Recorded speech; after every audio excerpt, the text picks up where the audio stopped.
Assalamualaikum warahmatullahi wabarakatuh.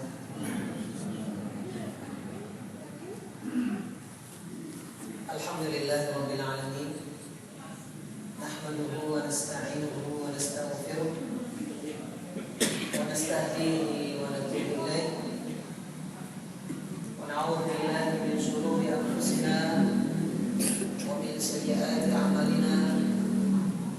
May yahdihillahu fahuwal muhtadi wa may yudlil falan tajida lahu waliyyan mursyida.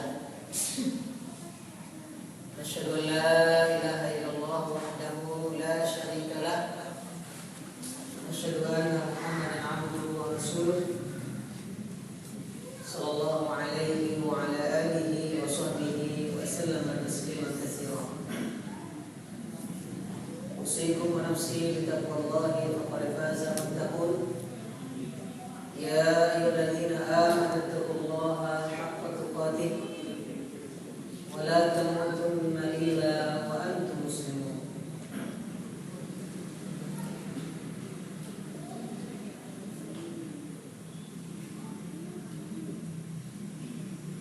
Kaum muslimin dan kaum muslimat, hadirin wal hadirat, hamba Allah rahmatullah. Alhamdulillah, kita bersyukur kepada Allah Subhanahu wa taala atas nikmat dan karunia-Nya. Sampai saat ini Allah Subhanahu wa taala masih memberikan kita taufik, hidayah, inayah, riayah, penjagaan, petunjuk, bimbingan, sehingga kita masih dalam ketaatan kepada Allah Subhanahu wa taala. Kita berdoa semoga ketaatan dan kesolehan kita kepada Allah Subhanahu wa taala dari waktu ke waktu, dari hari ke hari mengalami peningkatan, baik secara jumlah apalagi secara kualitas, agar kemudian seluruh amal soleh kita dan ibadah kita kepada Allah Subhanahu wa taala layak kita berikan, layak kita serahkan kepada Allah yang Maha Agung. Sebab perlu kita sadari, kaum muslimin dan kaum muslimat, kita beramal ini hanya ada dua pilihan kita. Hanya dua pilihan kita dalam beramal. Yang pertama, kita cari Tuhan yang layak dengan amalan kita, atau kita cari amalan yang layak dengan Allah yang Maha. Saya ulangi, dalam beramal ini kita hanya dua pilihan. Kita cari Tuhan yang sepadan dengan amalan kita, atau kita cari amalan yang layak dengan Allah Subhanahu wa taala. Paham kira-kira? Kira-kira amal soleh yang kita lakukan layak tidak diberikan untuk Allah yang Maha Agung atau tidak?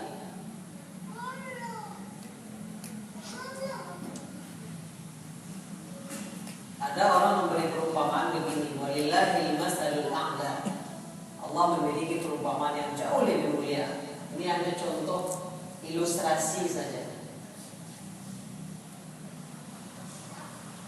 Ada seekor anak kambing berteman akrab dengan seekor anak gajah. Seekor anak kambing berkawan baik dengan seekor anak gajah. Oleh anak kambing ini diajak, adalah anak gajah ini main-main ke rumahnya. Sampai di rumahnya tentu tak kuat. Memang tak cocok kambing berkawan dengan gajah. Kambing itu layaknya kawannya kambing juga. Walillahil masalul a'la. Allah memiliki perumpamaan jauh lebih mulia. Kita ini hanya ada pemilihan, kira-kira amal soleh kita ini sepadan dengan Allah atau tidak. pilihan. Kita cari Tuhan yang pas dengan amalan kita, atau kita cari amalan yang pas dengan Allah Subhanahu wa Ta'ala. Pastilah pilihan kita yang kedua kan. Oleh karena itu kita terus berusaha untuk menaikkan amalan dan segala ketaatan kita kepada Allah, baik secara jumlah apalagi secara kualitas. Hadirin hadirat, beberapa kali Sabtu kita tidak bertemu karena beberapa aktivitas saya yang bertabrakan dengan hari Sabtu sehingga tidak bisa hadir. Ada tugas ke Malaysia, ada tugas ke Thailand, ada tugas ke luar Sumatera. Kayaknya 2 kali Sabtu kita tidak bisa melanjutkan itu. Malam hari ini kita lanjutkan pembahasan kita tentang fikih siasat syariah, fikih politik Islam. Sebelumnya kita sudah membahas bagaimana tentang siasat dalam Islam, yaitu kekuasaan. Dan orang Islam dan orang beriman tidak boleh anti dengan kekuasaan. Contoh teladan kita di sini adalah Abu Bakar dan Umar. Tidak ada manusia lebih mulia setelah Rasulullah daripada Abu Bakar dan Umar. Maka dia contoh kita yang paling layak kita contoh. Maka seorang mukmin masih paham, masih sadar agar jangan terus berada di pinggiran dan kemudian agama Allah ini tidak jadi penentu di tengah kaum muslimin. Kita sambungkan dahulu dengan tema yang hari ini. Di ujung-ujung pembicaraan kita adalah tentang kepemimpinan umat Islam dan metode pemilihannya. Tidak ditemukan dalil yang jelas, dalil yang tegas tentang cara memilih pemimpin. Justru yang kita temukan adalah Khulafaur Rasyidin yang berempat, keempat-empatnya tidak sama cara memilihnya. Dari Rasulullah ke Abu Bakar tidak ada wasiat, tidak ada PR atau penunjukan langsung. Rasulullah wafat dan tidak ada isyarat atau pernyataan langsung Abu Bakar jadi khalifah setelahku, tidak ada. Cuma tanda-tandanya ada. Rasulullah sakit, yang menjadi imam pengganti adalah Abu Bakar. Tanda-tanda sebelumnya para sahabat melihat seluruh sahabat disuruh pergi hijrah, tapi Abu Bakar ditahan. Ala rislik, tunggu dulu, jangan hijrah dulu. Nah, Rasulullah ingin hijrah bersama Abu Bakar. Lalu kemudian umat Islam waktu itu bermusyawarah dengan metode waktu itu, terpilih Abu Bakar sebagai khalifah. Metodenya adalah musyawarah. Lalu Abu Bakar menjelang dia meninggal dan dia merasakan bahwa dia akan segera meninggal, dan Abu Bakar meninggal biasa seperti Rasulullah. Rasulullah tidak berwasiat, Abu Bakar berwasiat. Apakah kita katakan Abu Bakar tidak meniru Rasulullah? Ada yang berani mengatakan Abu Bakar tidak ikut sunnah? Tidak bisa. Abu Bakar sudah melihat kenyataan dan realita ketika Rasulullah wafat dan tidak ada penunjukan, mengandung resiko. Hampir saja ketika itu Muhajirin dan Ansar bertumpah darah. Maka Abu Bakar menjelang dia meninggal dunia dan sudah mengalami sakit atau meninggal, dia tanya beberapa sahabat-sahabat senior. Dia tanya Ashabul Badar, dia tanya As-Sabiqun al-Awwalun, siapa yang layak menjadi khalifah setelah dia? Seluruhnya jawabannya sama, Umar. Kalau bahasa kita sekarang itu sama dengan survei kecil-kecilan. Pergi survei ke pasar, siapa yang layak jadi presiden? Oh, si fulan. Nah, ada pilihan lain. Nah, itu. Begitu juga Abu Bakar katakan. Abu Bakar panggil Utsman bin Affan ketika dia sudah sakarat. Disuruhnya menulis Setelah dia tanya beberapa orang, termasuk Utsman yang dia tanya, maka khalifah setelah tuliskan Umar bin Khattab. Maka Abu Bakar memilih metode kedua. Rasulullah tidak mewasiatkan dan tidak menyebutkan cara pemilihan. Dan ini barangkali nikmat. Tidak disebutkan oleh Rasulullah cara memilih pemimpin, itu adalah nikmat. Kenapa? Coba kalau Rasulullah sebutkan cara memilih khalifah setelahku adalah begini. Kalau seandainya itu Rasulullah katakan, pasti akan sulit bagi umat setelah. Ya, Madinah penduduknya masih relatif orang taat, orang saleh, masih homogen, masih sejenis. Begitu masa Abu Bakar, masa Umar, sudah berkembang umat Islam, sudah banyak orang Arab masuk Islam, sudah banyak Persia juga masuk Islam, sudah banyak orang yang baru kenal dengan Islam. Kalau metode pertama menjadi tinta Rasulullah SAW, mungkin akan menjadi sulit dan rumit. Apalagi berikutnya. Tidak Rasulullah sebutkan cara tertentu, ini juga merupakan nikmat. Lalu Abu Bakar diganti oleh Umar jadi khalifah. Tidak ada rencana Umar sehat walafiat, segar bugar, tapi begitu jadi khalifah dia sudah berdoa kepada Allah. Allahumma qatlan fi sabilik wa wafatan fi baladi nabiyyik. Ya Allah, jadikan aku mati terbunuh di jalanmu dan di kota Nabi-Mu. Ini doa Umar ini. Begitu jadi khalifah. Ya Allah, berikan aku kematian di jalanmu, terbunuh dan matinya di Madinah. Ini istri Umar bertanya, ini gimana caranya ini kalau mati di jalan Allah? Oke, mungkin bisa itu. Tapi mati di jalan Allah di kota Madinah, ini tak masuk akal kata Aisyah bertanya kepada Abu Bakar. Nggak masuk ini, kenapa? Karena jihad semuanya sudah di luar Madinah. Madinah, Mekah, negeri hijaz sudah negeri Islam. Kok bisa? Apa kata Umar? Sebagaimana Allah datangkan aku dari Mekah ke Madinah, jika Allah berkehendak akan datangkan syahid itu kepada aku di sini. Itu doa Umar itu. Sampai kemudian 10 tahun jadi khalifah, perang di sana sini, dia jadi khalifah yang adil, menetapkan sendi-sendi keislaman, menetapkan sendi-sendi negara yang modern.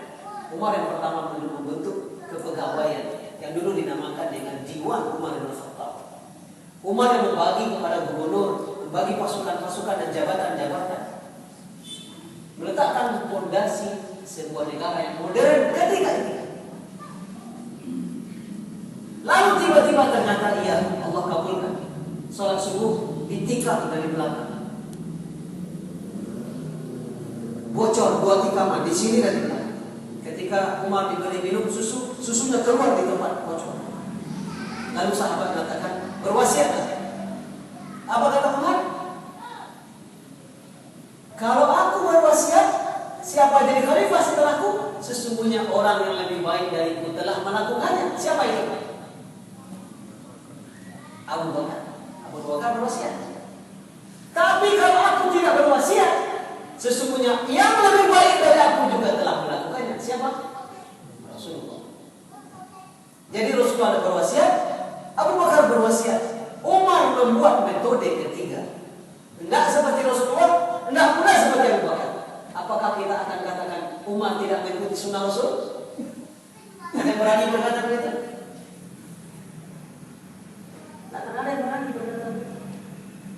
Maka Umar ketika sakarat itu masih juga membuat warisan yang begitu dahsyat.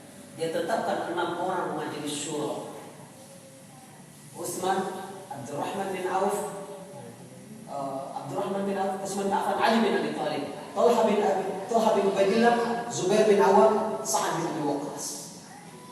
6 orang sahabat yang dijamin masuk surga. Lalu kata Umar, masukkan 1 penambah suara, bukan majelis syura, bukan anggota syura, Ibnu Umar. Ibnu Umar tidak untuk dipilih, tapi untuk menambah suara. Seandainya 3 lawan 3 suaranya nanti, maka yang mana dipilih oleh Ibnu Umar itu jadi khalifah. Kalau kalian tak setuju dengan pendapat Ibnu Umar, kata Umar, maka di mana yang ada pilihan Abdurrahman bin Auf, disitulah khalifah. Itu sedang sakaraat itu. Petunjuk itu diberikan. Lalu keenamnya berunding. Tolhah melepaskan haknya kepada Ali. Zubair melepaskan haknya kepada Utsman. Sa'ad bin Waqqas melepaskan haknya kepada Abdurrahman bin Auf. Selesai. Bertiga ada tinggal 3 orang. Abdurrahman bin Auf, Utsman bin Affan, Ali bin Abi Thalib. Abdurrahman bin Auf bertanya, siapa di antara kalian yang melepaskan haknya? Tidak ada. Ketiga-tiganya akan melepaskan. Lalu kemudian pertemuan sebentar di pending, bubar sebentar. Abdurrahman bin Auf keluar, dia tanya para sahabat senior, menurut kalian siapa? Tidak ada jawaban kecuali hanya 2 orang, Ali atau Utsman. Tidak ada yang memilih Abdurrahman bin Auf. Kemudian dia masuk lagi, dia katakan, tidak ada pilihan kecuali kalian berdua. Dia tanya Ali, maukah patuh nanti kalau diputuskan siapa yang jadi khalifah? Mau. Ditanya Utsman juga mau patuh? Mau. Kemudian dia bayar Utsman. Lalu Ali membayar Utsman. Terpilihlah Utsman. Metode yang ketiga. Utsman berkuasa cukup lama waktu, kemudian mati syahid di dalam Masjid Nabawi ketika mereka pengkhianat, fitnah di masa Utsman. Syahid Utsman, kosong kekhalifahan 5 hari tidak tahu siapa khalifah. Ali pergi bersembunyi, datang orang mencarinya minta dia jadi khalifah, Ali tidak bersedia. Lari pergi bersembunyi. Kaum muslimin berombongan pergi ke sana, tanya, nggak ada yang mau jadi khalifah. Tanya ke sini, nggak ada yang mau. Pergi ke sana, nggak ada yang mau jadi khalifah. Akhirnya sampai hari yang kelima balik lagi ke Ali. Dan Ali bersedia dengan syarat bila semuanya mau berbayar. Pergilah ke Masjid Nabawi dan semuanya berbayar. Jadilah Ali. Metode pemilihan yang keempat tidak sama dengan Utsman, tidak sama dengan Umar, tidak sama dengan Abu Bakar. Maka metode pemilihan kepemimpinan yang diwariskan oleh Rasulullah para sahabat tidak ada metode yang khusus dan tidak ada dalil yang tegas atau jelas. Ini loh caranya. Semua berijtihad. Maka kita bisa memberikan catatan yang jelas. Rasulullah tidak menentukan cara tertentu. Ada kalanya suatu orang yang bermusyawarah, tidak mesti semuanya. Ketika pemilihan Abu Bakar, sekelompok orang saja bermusyawarah. Mungkin ini adalah metode perwakilan.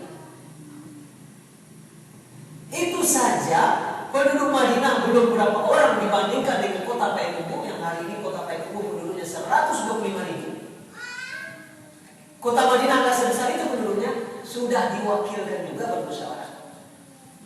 Mungkin nggak kira-kira seluruh kota Payakumbuh ini rapat ada 80 kota atau 80 cukup rapat saja. Asia dari kota Payakumbuh 2007 balik bisa nggak mengeluarkan keputusan? Sulit. Menjadi semestian itu perwakilan. Apalagi kalau seluruh Indonesia. Boleh menunjuk atau memberikan wasiat serta perjanjian seperti dilakukan oleh Abu Bakar. Setelah juga kemudian meminta pendapat. Caranya adakah ahli syuro seperti masa Umar bin Khattab kepada Utsman, atau umat Islam berunding ke kanan, ke kiri, dan kemana? Seluruh umat Islam ditanya pendapatnya seperti pemilihan Ali bin Abi Thalib. Tapi yang jelas, metode kudeta bukanlah ajaran Islam. Metode kudeta bukanlah ajaran Islam. Karena kemudaratan yang timbul jauh-jauh lebih besar daripada maslahat yang diharapkan. Saya contohkan aja, jangan ada yang marah. Kita mengakui bagaimana penderitaan saudara-saudara kita umat Islam di Suriah.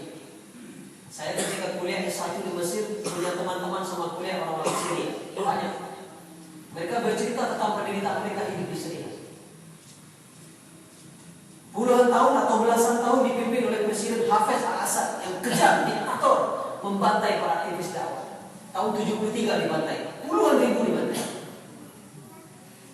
Banyak yang lari kemudian ke negara Teluk, ke Kuwait, ke Arab Saudi, ke Qatar, ke Bahrain, lari.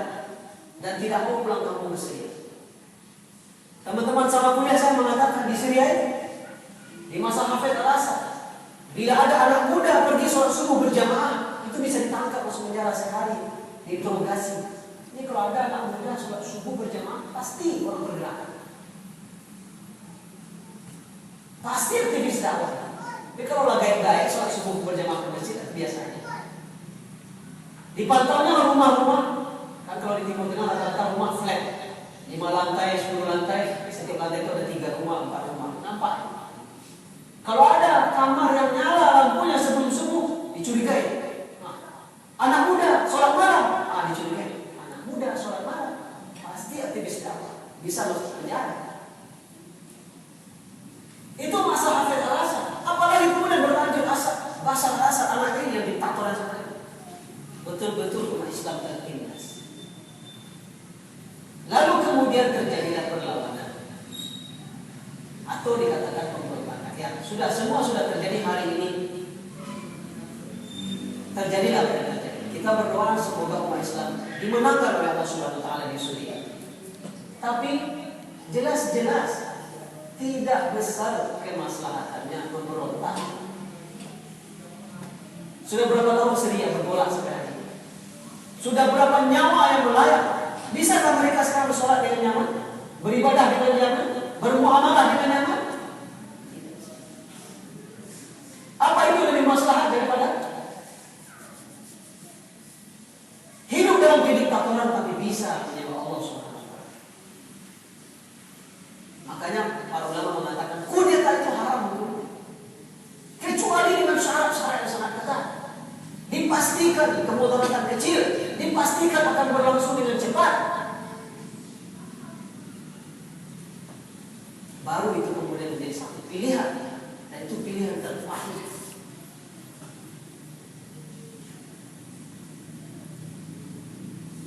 Nah, sampai di sana kita sudah memahami duduk perkara pandangan Islam tentang memilih pemimpin, tata cara, metode dan bagaimana melaksanakan. Tidak ada dalil yang secara khusus menyebutkan begini loh cara memilih pemimpin. Kita lanjutkan poin berikutnya. Poin keempat pembahasan kita dalam fikih siasah syariah ini adalah tentang keterlibatan dalam politik. Lagi-lagi saya katakan politik karena politik sudah kita terangkan di awal-awal pertemuan. Politik itulah mengatur, menguasai, mengendalikan. Bukan dalam arti yang sangat sempit keterlibatan dalam partai politik, bukan itu. Keterlibatan dalam politik adalah aplikasi dari syumuliyatul Islam. Orang-orang beriman terlibat dalam hal yang terkait dengan kekuasaan, itu bagian dari universalnya Islam. Rasulullah tidak pernah membatasi, memilah-milah, memisah-misah ajaran Islam. Oh ini ekonomi, kerjakan. Oh ini sosial, kerjakan. Oh ini politik, tinggalkan. Tidak ada. Tolong mana dalilnya? Tidak ada dikotomi, tidak ada pemisahan. Islam itu universal, satu kesatuan. Ya, dia akidah, dia ibadah, dia akhlak, dia muamalah, dia ekonomi, dia sosial, dia juga politik. Dia juga kekuasaan. Islam itu agama dan negara. Kalau dipisahkan, itulah yang sekuler. Urusan agama, biar agama saja. Urusan agama, biar ustaz dan kiai saja. Urusan negara, tidak usah dicampur. Jangan bawa-bawa agama ke negara. Itulah sekuler. Orang sekuler mengatakan, "Da' ma lillah lillah, wa ma lil qaisar lil qaisar."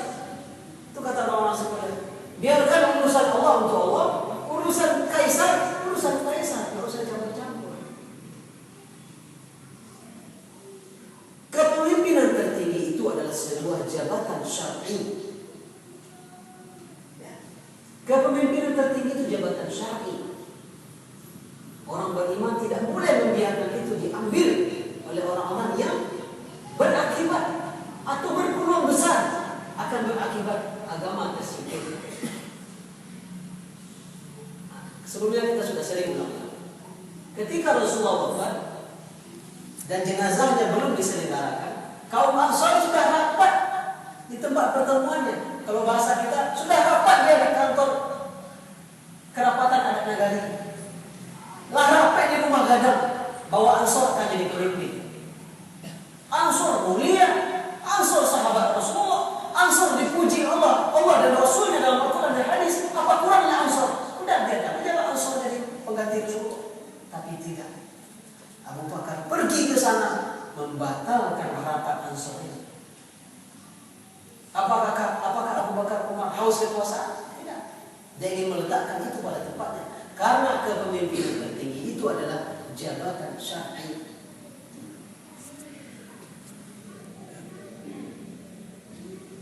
Para sahabat dan tabi'in yang mulia terlibat dalam agenda politik dan memiliki wawasan kepedulian politik yang sangat tinggi. Ini kita lihat beberapa contoh-contoh. Ini dahulu kita sudah baca surah hadis ini.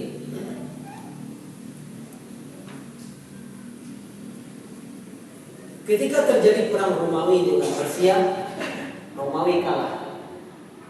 Kekalahan ini membuat para sahabat berduka. Salah satunya Abu Bakar. Kemudian Allah turunkan firman-Nya surah Ar-Rum ayat 1 sampai 4. Alif Lam Mim. Ghulibatir Rum fi adl al-ard wa hum min ba'di ghalabihim sayaghlibun fi bid'i sinin. Alif Lam Mim, bangsa Romawi kalah. Dan mereka setelah kalah akan menang dalam bid'i sinin, dalam beberapa tahun. Bid'i itu dalam bahasa Arab adalah 3 sampai 9. Itu bid'i. Berarti ayat tadi mengisyaratkan antara 3 sampai 9 tahun lagi Romawi akan menang terhadap Persia. Romawi Kristen, Persia musyrik, Majusi. Sahabat sedih karena ahli kitab kalah dari orang musyrik. Ini menunjukkan para sahabat nyaman dengan situasi perpolitikan bukan saja di negerinya, tapi juga di negeri luar. Konek dengan apa yang terjadi di negara lain, di kerajaan lain. Menunjukkan para sahabat punya wawasan tentang kekuasaan. Padahal dahulu tidak ada SMS, tidak ada HP, tidak ada WhatsApp, tidak ada internet. Tapi mereka menyerap informasi. Bahkan setelah turun ayat ini, Abu Bakar bertaruh dengan orang Yahudi di Madinah. 9 tahun lagi paling lama Romawi akan menang. Rasulullah ketika mendengar ini memanggil Abu Bakar, wahai Abu Bakar, genapkan 10, jangan 9 tahun. Untuk amannya, genapkan 10 tahun akan menang Romawi dan Persia. Tidak sampai 10 tahun perang Romawi dan Persia terjadi kembali. Rasulullah masih hidup dan menang Romawi. Dan ketika itu, wa yawma idzin yafrahul mu'minun, dan hari itu orang beriman berbahagia dengan kemenangan Romawi.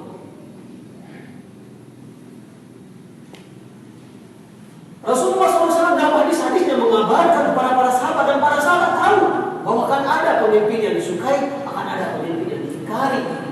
Bahkan Rasulullah SAW mengatakan kepada para sahabat, afdhalul jihad qaulul haqq inda sultanin jair. Sebaik-baik jihad adalah mengatakan kebenaran di depan penguasa yang zalim. Ini urusan kekuasaan. Ini urusan pengaturan. Ini urusan politik kalau bahasa modern. Para sahabat punya wawasan tentang itu. Ini hanya sebagian yang dibicarakan oleh para sahabat. Maka terlibat dalam agenda-agenda dan perpolitikan itu bagi orang-orang beriman itu menjadi suatu kemestian. Saya contohkan saja yang paling konkret. Mungkin sebagian Bapak Ibu menyimak, mungkin juga tidak. Tapi sangat disayangkan kalau tidak menyimak peristiwa ini. Tanggal 1 November kemarin, pemilu di Turki. Pemilu putaran kedua atau pemilu ulang. Kenapa? 7 Juni kemarin terjadi pemilu di Turki. Satu partai Islam besar, AK Partai, yang dipimpin oleh Erdogan, presiden yang sekarang. Perdana Menterinya Daud Oglu. AK Partai pada pemilu 7 Juni tahun ini juga menang dengan raihan 41%. Lalu 3 partai yang lain, partai sekuler, partai sosialis, dan satu lagi bahkan partai teroris yang suka meledakkan bom di mana-mana, mendapatkan suara lebih rendah. Ada yang 25%, ada yang 20%, ada yang 12%. 41, lalu lawannya 25, 20, kemudian 12, itu menang. Ternyata tidak menang. Karena ada syarat dalam undang-undang di Turki, boleh membuat pemerintahan sendiri bila menang dalam angka 48%. Kalau tidak cukup 48% harus berkoalisi dengan partai lain. Alhamdulillah semua partai, tidak ada yang mau berkoalisi dengan hak partai. Tidak ada yang mau. Alhamdulillahnya lagi, ketiga-tiganya juga tidak mau bersatu membuat pemerintah. Kalau mereka bersatu sudah bubar itu, kalah itu partai, karena gabungan ini menjadi 57% atau 59%. Ketiga-tiganya juga nggak satu pikirannya. Alhamdulillah. Akhirnya dalam 2 bulan tidak terbentuk pemerintahan. 1 November kemarin pemilihan ulang. Saya ingin katakan saja, kalau umat Islam dia berpikir, dia duduk di masjid, dia sholat, dia memikirkan zikirnya, dia tilawah, bagus. Tapi kemudian dia tidak usah berpikir tentang negaranya. Apa yang terjadi di Turki? Begitu partai ini kalah dan partai sekuler memimpin di Turki, menangislah umat Islam. Tidak saja di Turki, seluruh dunia akan menangis.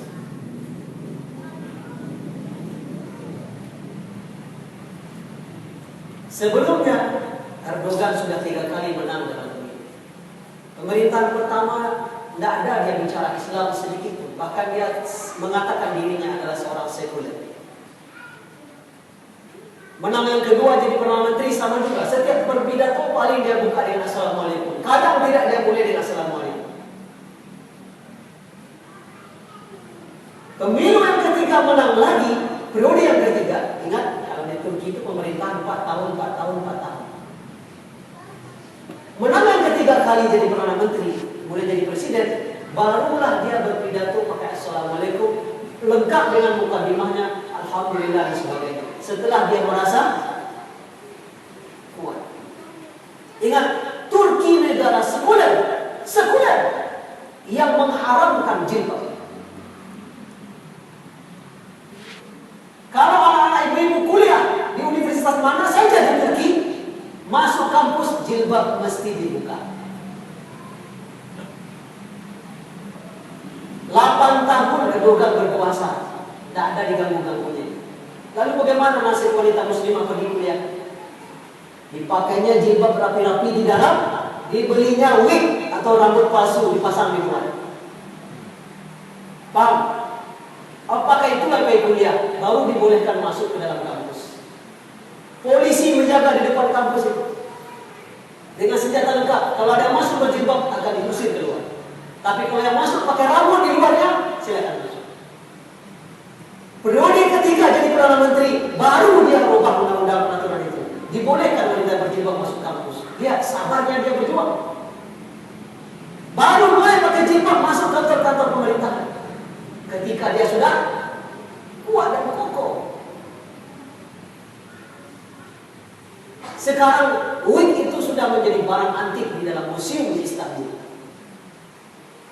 Ada yang merah warnanya, ada yang putih, ada yang hitam, ada yang kuning. Terserah, tinggal pilih saja. Pakai jilbab di dalam rapi-rapi, pasang wig di luar.